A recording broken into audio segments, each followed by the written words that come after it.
what can this do?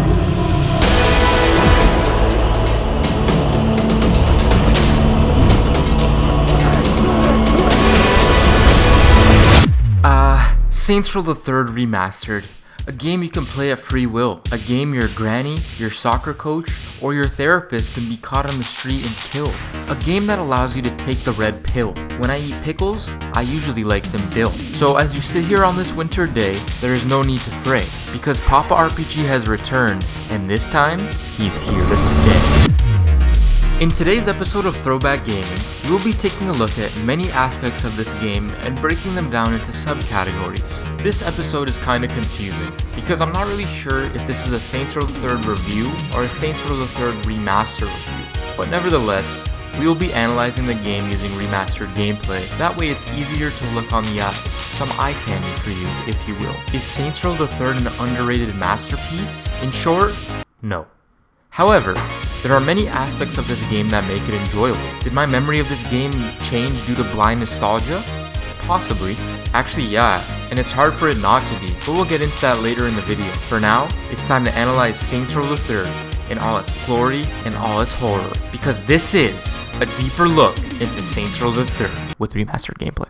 It's going to be a pretty extensive review, so if you haven't already, I suggest getting a bowl of popcorn, go beat your meat real quick, and come back nice and clear-minded to hear me out, because these are my opinions and some of them might be controversial. Yes, you heard me, opinions. Feel free to yell at me in the comments and tell me to kill myself, but at the end of the day, these are strictly my opinions, so I hope you can respect that. Gameplay mechanics, characters, environment, combat system, cars, mission, activities, multiplayer, zombies/horde mode, and extras. These are all subcategories we will be diving into and rating out of 10 for a grand total of blank out of 100. Starting with gameplay mechanics. This is the thing that allows the games to run. Does it run smooth like butter, or does it feel like the bottom of my ball sack on a Wednesday?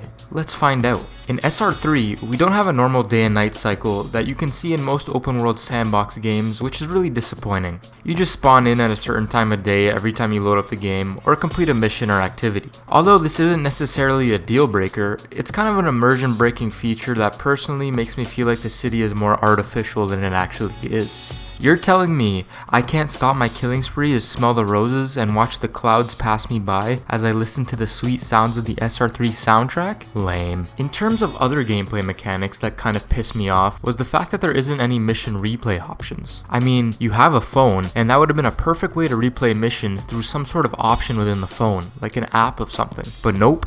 Not there, unfortunately. Can I at least get a cutscene viewer? Nope. Whatever. I'll let this one slide. But one gameplay mechanic feature I refuse to let slide is the fact that once you upgrade weapons, you can't downgrade them. That means you're stuck with those slimy bullets. Want to get rid of the fart in a jar? Too bad. You're shit out of luck.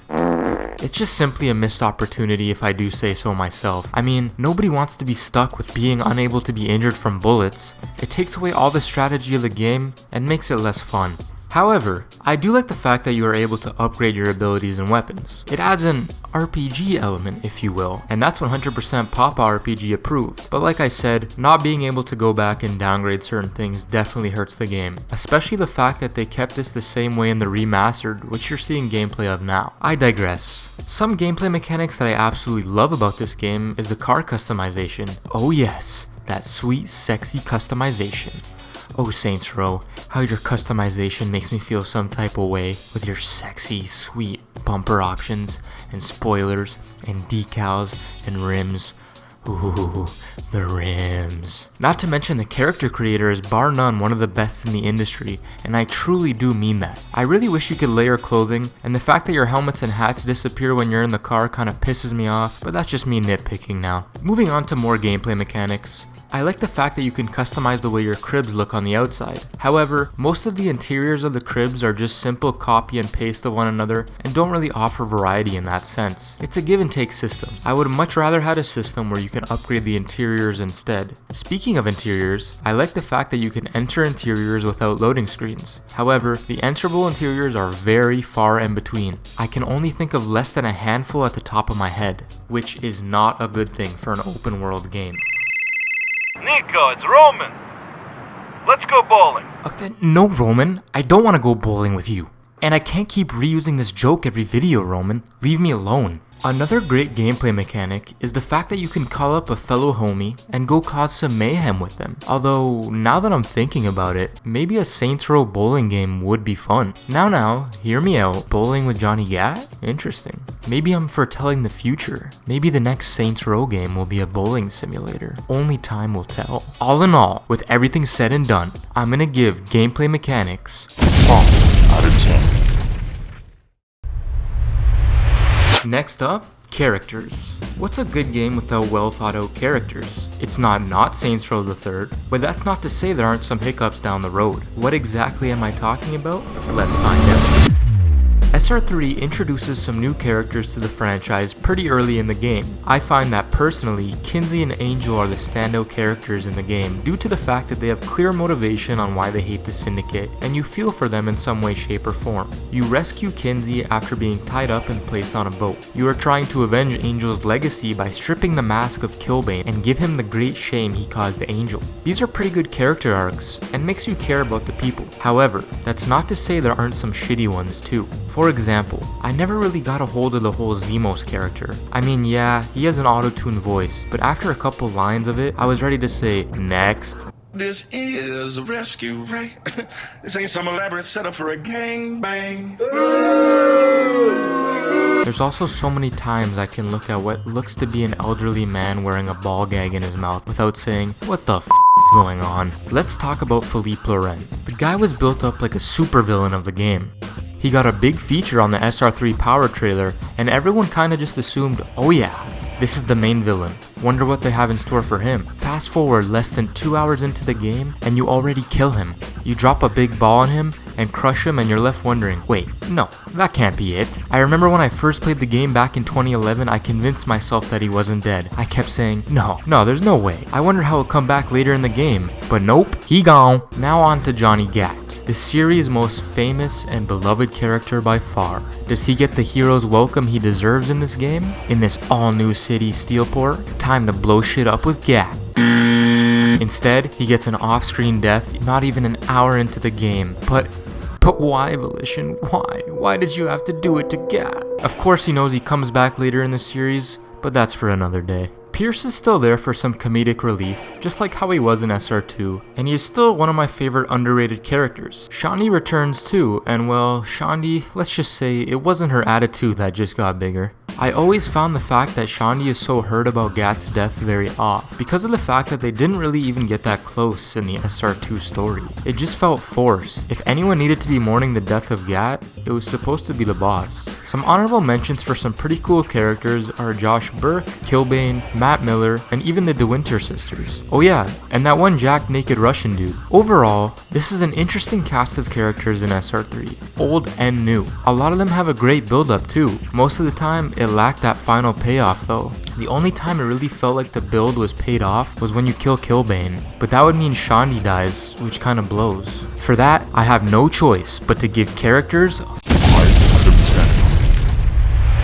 The next topic to discuss is environment. Yes, Steelport, the land of the beautiful monuments. We have the steel mills, we have some factories, we have some more factories, and some more factories. Oh hey, a casino, and it's enterable.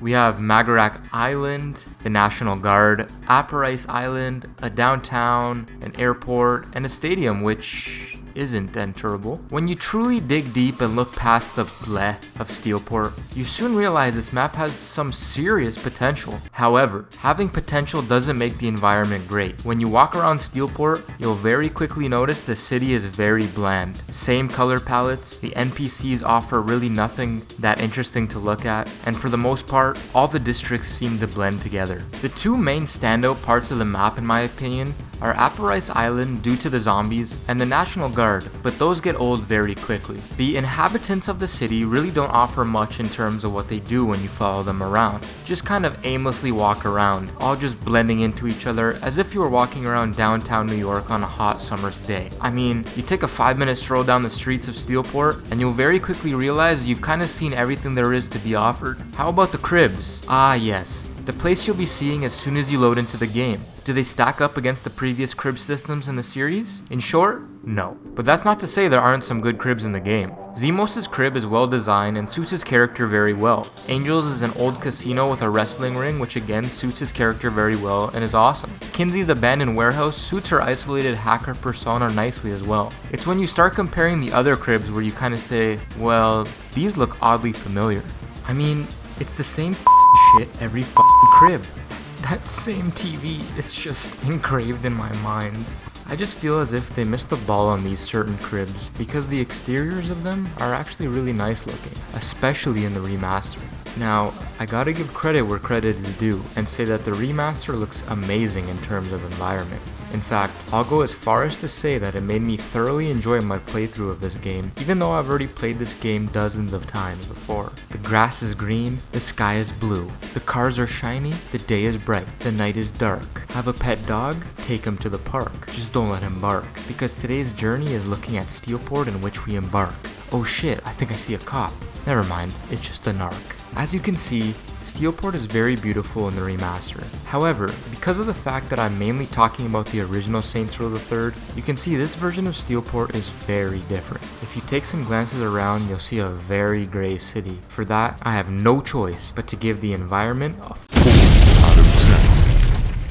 Now, I know what you're thinking. That's a little harsh, but you have to see it where I'm coming from. If you're comparing the map of the previous Saints Row game, in which was released 3 years earlier and is superior to Steelport in every way, you start to realize this is a fair judgment. So come at me in the comments if you want, bro, but just know I'm ready to type and go to war with you. The next topic to discuss is a short one, and that's the combat system. By that, I mean the punching, combos, and shooting. How does it hold up? Actually pretty good. No complaints from me over here. I know a common complaint when the game first came out was that the quick time events take out the immersion of the game when you're beating people up, but to me, I didn't really mind it. I like the little wrestling moves the boss does as well when you're sprinting, or the nut shots you can give people with your weapons. The shooting mechanics feel great too, extremely smooth and fluid. I like the return of the weapon wheel Saints Row is known for, and overall, shooting enemies has a very satisfying feeling, especially when you get a headshot. There's not much to say about the combat system, as I honestly don't have many gripes towards it. There was never a time where I thought, this shit sucks, and that's honestly a good thing. That's not to say it couldn't go without some improvements though. I think they really missed a good opportunity to bring back different fight styles like they had in SR2, especially with wrestling being one of the main themes of the whole game. I mean, you fight Killbane in a wrestling match, and the luchadors are a gang made up of, well, luchadors. Either way, I still enjoyed the combat system. For that, I have no choice but to give the combat system an 8 out of 10. The next category is a big one for me personally, and that's cars. Everything from driving mechanics to customization options to the nitty-gritty details on the cars. These are the tools that you use to traverse around the city and are arguably one of the most crucial elements to any grounded open world title. Without a vast array of different vehicles to choose from, the game will heavily lack substance and replay value. Saints Row the Third does a really awesome job on providing a good variety of different vehicles for you to choose from. Sports cars, muscle cars, tuners, supercars, motorcycles, boats, helicopters, planes, and even dirt bikes and ATVs are in SR3's arsenal of vehicles for you to play around with. I do wish they had some more unique vehicles like they did in SR2, like the UFO or the Pee-wee pocket bike, but it's something I'm willing to look past if the customization is well fleshed out. So the question is the customization well fleshed out? Here at Rim Jobs, you'll find quite a few different options to really pimp out your car to your liking. Bumpers, rims, decals, lots of paint options, and even interior and underglows can all be fully adjusted in this game. You can really turn your average Joe Schmo car into a I just yo bitch type car real quick. I spend countless hours customizing cars in this game and get lost in all the different options to choose from, and that's a really good thing. My one and only complaint about the car customization is the fact that it's very inconsistent. What I mean by that is that certain cars will have tons of more customization options than other cars. If there was a better consistency on the way all cars can be modified, then it would be greatly appreciated. Also, a little something I have on my wish list is that someday I really hope you'll be able to adjust your suspension. That way you can slam your car all the way to the ground. Wink wink, nudge nudge. How do the cars handle though? Good. You can stop on a dime, drift around corners, and all different types of cars feel different from one another. Call me crazy, but I actually think Saints Row 3 and 4's driving mechanics are better than GTA 5's. Also, I really do think they missed a golden opportunity to bring back the race events in some way, shape, or form. Even if it was through some sort of Deckers cyber racing bullshit, I don't know. But it would have been cool. The one and only thing that absolutely hurts the car's driving mechanics is that when you go off a ramp, you lose your speed 97% of the time. And that's fucking annoying. Good luck trying to do any stunt jumps. All in all, the cars in the game can be super tuned and turned into something badass. They handle very well and are very fun to traverse the city in. And for that, I have no choice but to give cars a 9. The next topic to discuss is one of the most vital parts of any video game ever made, and that's missions. Saints Row the Third wastes zero time with its missions in making you, the player, jump straight into the action. The 3 categories I usually judge game missions on are fun factor, story, and creativeness. I feel as if some of SR3's missions are extremely well done. Some highlights for me would be the obvious choices, like Murder Brawl 31, Deckers.die, and the skydiving mission. These are the 3 that really stood out to me, especially when I played the game first back in 2011, not knowing what to expect because of the fact that it nailed the 3 categories well. Murder Brawl was non-stop fun, drove the Angel arc of the story forward, and was very creative considering the heavy wrestling theme of the game. Deckers.die had you infiltrating the Deckers Cyber HQ, and eventually leading into a really cool boss battle with Matt Miller that progresses the story. And lastly, the free-falling mission is the second mission in the entire game and seems to set the tempo of the missions and what to expect from the game's story. Unlike Saints Row 2, which had 3 separate story arcs for each gang with a prologue and an epilogue mission, in SR3 the missions are intertwined with one another, and in which my opinion is a bad thing. There's no feeling of player freedom of what gangs you want to take out in what order, and the story feels a lot more linear than it could have truly been. The one feature I really love about the missions, however, is the fact that there are choices that affect the game's outcome. Blow up the Syndicate Tower, or keep it for the Saints. Destroy the toxic waste and get Burt Reynolds and SWAT as your homies, or keep it for the Saints to unlock zombie homies. Unmask Killbane to give him the great shame he gave Angel and unlock his mask, or spare him and unlock the Apocalypse. A lot of these gameplay choices really kept me engaged while playing through the missions. Even at the very finale of the game, you have a huge choice of going to kill Killbane but Shaundi, Burt, and Viola die, or letting Killbane flee but saving your homies. Any sane person would go and save Shaundi's tits, Shaundi, because she's been by your side for many years. Although, the Killbane ending always felt like a true Saints Row ending for me. I don't know, it had that bittersweet vibe that SR2 had often. I always found that the mission pacing is just off. I went over this a bit earlier, but the fact that you kill what was supposed to be the main villain of the game within the first 2 to 3 hours of the game is criminal. Why, Volition? Why, Steve Jaros? Why the f*** did you do this? It doesn't make sense, and it completely crushes the villain you spent time building up. Wasn't Steve Jaros a huge wrestling fan? Doesn't he know that you need to build up your bad guys with near misses to really have that final payoff feel special? Whatever. What am I doing even stressing over a 10-year-old game? What's done is done. Speaking of stressing though, one thing I absolutely hate about the missions is that after you kill Philippe, the second quarter of the game starts. Why is that so bad? Well, they force you to play the optional activities that are scattered around the city and take up a good 8 to 12 mission slots out of the mere 47 in the game. Talk about fluff. If you needed help thinking of some more material, you could have called me, Volition. We could have got explosive. Things aren't all bad though. Like I said earlier, the missions in this game are actually very fun and offer some decent replay value. A lot of the times, they'll have you having firefights in cool locations, even if most of the interesting locations are locked away after you play the mission for them. Like when you raid Safeward, the mission is all cool and all, but once it's done, you kinda just unlock the area out of nowhere. It feels random. Also the fact that the entire building just turns into some generic interior that you see all game. That same TV. I don't know. It just pissed me off that there were so many interiors and areas that we only got to see once or twice in the game. I'm not sure if this was a memory thing or not, but it hurts the game. Keep in mind, this game originally came out for the Xbox 360 and PS3, so it's been a minute. And yes, that means you're getting old. Here's a very depressing fact about Saints Row the Third missions. Excluding the compulsory activity missions, 4 cutscenes, the 4 stronghold missions, and both instances of the last mission, there's a total of 25 missions in this game. 25? What? That has to be a joke, right? Wrong. this. I knew this category would start getting me worked up, so it's best if I just move on. Overall, the mission structure in this game is good and offers some decent replay value. It's the lack of missions and interior lock-offs that set this category back a few points. For that, I have no choice but to give missions 6 out of 10. The next topic to discuss is the activities that are featured in the game. There are 56 instances of activities in the game. 54 of these are 9 separate activities split into 6 instances, except with Guardian Angel only having 2. Unlike the previous games, the activities no longer have increasingly harder levels, but are instead separated into 6 instances over 2 districts ranked by difficulty: easy, medium, and hard. There are some extremely fun activities featured in SR3 that have me playing for hours on end having a blast. Insurance fraud, Professor Genki's super ethical reality climax, Tank Mayhem, and Snatch were some of the standout activities for me, offering a nice variety of gameplay with a balance of fun and grind. Now, if we take a look at the dark side of activities, we have Tiger Escort, Heli Assault, and Cyber Blazing that are definitely on the weaker side of things, and felt like more of a chore to do personally rather than a fun pastime. Oh, and one more activity I almost forgot. Guardian Angel, by far the most hated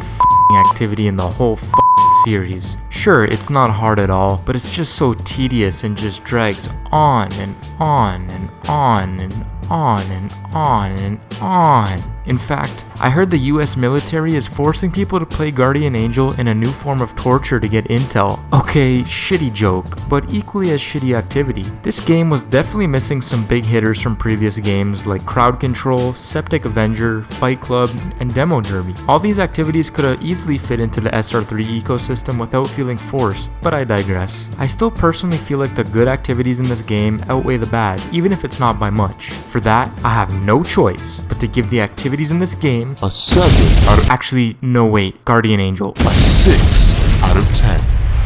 The next topic to discuss is going to be a short one, and that's multiplayer. No, this game doesn't have a competitive multiplayer, but just rather your standard co-op mode, which can also be fun. For me personally, I was never a big co-op guy, especially with a single player driven experience. I kinda just like to do my own thing at my own pace. From my knowledge, co-op is a pretty seamless, smooth experience, and is fun to mess around with your buddies. There are also co-op only diversions that aren't readily available in the single player. The cat and mouse diversion can be started by one player killing the other. Once it's started, one player will be in an attack vehicle and the other in a normal vehicle. It's a pretty good way to pass the time. I also want to combine my horde mode category because it fits right in beside the multiplayer aspect of the game, as you can play with a buddy. In this game mode, you get different weapons and you try to survive waves of enemies trying to kill you. Think of it as a spiritual successor to Zombie Uprising from SR2. It would have been cool to have it playable in an arcade or a TV from your crib to make it more seamless, but it's a cool addition nonetheless. Nothing groundbreaking though. For that, I have no choice but to give multiplayer a 5 out of 10. and horde mode A 6 out of 10. Last but not least, I want to discuss the extras. What do I mean by that? Well, honestly, anything. Some Easter eggs, other little tidbits I missed about the game, or simply the many glitches I ran into playing the game. Starting with Easter eggs. And man, if I'm being honest, compared to SR2, Saints Row III really lacks the well thought out cool Easter eggs. There are a couple Cabot locations you can find in the game, one in which is a huge one on the ship, kinda symbolizing they captured it from the ocean from SR2. There are 20 sex dolls scattered around the city for you to collect, but I wouldn't consider that an Easter egg, as it's just kind of a collectible. Another gameplay feature I didn't touch up on very much is the return of Hitman, now known as Assassination, and Chop Shop, now known as Vehicle Theft. Two of my very favorite things to do in Saints Row, albeit extremely dumbed down this time around, but still there nonetheless, which makes RPG happy. They kinda just feel like beefed up diversions rather than full on activities this time around. But speaking of diversions though, there are a bunch to do in the game, ranging from streaking to vehicle surfing to base jumping to robbing stores to buying properties to barnstorming, doing hostage situations, and much more. Another set of things to do so you can get lost in time playing this game. When I was doing my playthrough of this game, I ran into countless glitches, and sometimes they would really piss me off. Like for example, I'd say 97% of my entire playthrough, I had this audio bug on my car.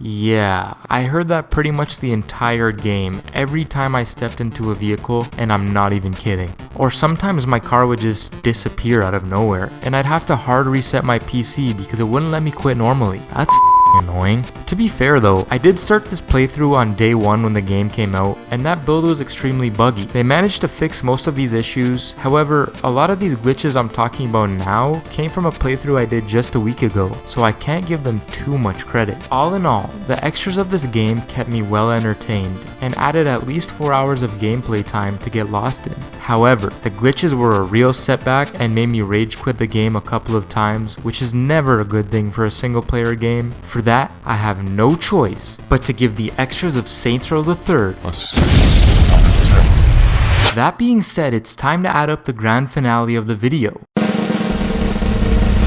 Saints Row the Third receives a 60 out of 100. In conclusion, if Saints Row the Third had a better, more living world, I feel like the storyline and every other shortcoming of this game could have been excused. So yeah, that was my semi-review gameplay analysis thing of Saints Row the Third. If you've made it this far, you are a true fan, and I want you to comment Billy Ray Cyrus so I know who the real ones are. I never made a video this long, so I'm curious to see who stuck it out till the end. All in all, I had a good time revisiting this game and playing through it again, and I have some other plans coming very soon. For now though, if you want to stay up to date with me, follow me on Twitter so you can know when I'm taking a shit. And oh yeah, I made a Discord server, so join that because I'm always active on there. Come chat with Pop RPG. With the new Saints Row game just around the corner, there's no better time as a community to apply the pressure. Stay sexy, stay beautiful, always remember to get that pay, and have a lovely day, because this is your boy, Pop RPG, signing out. Peace out.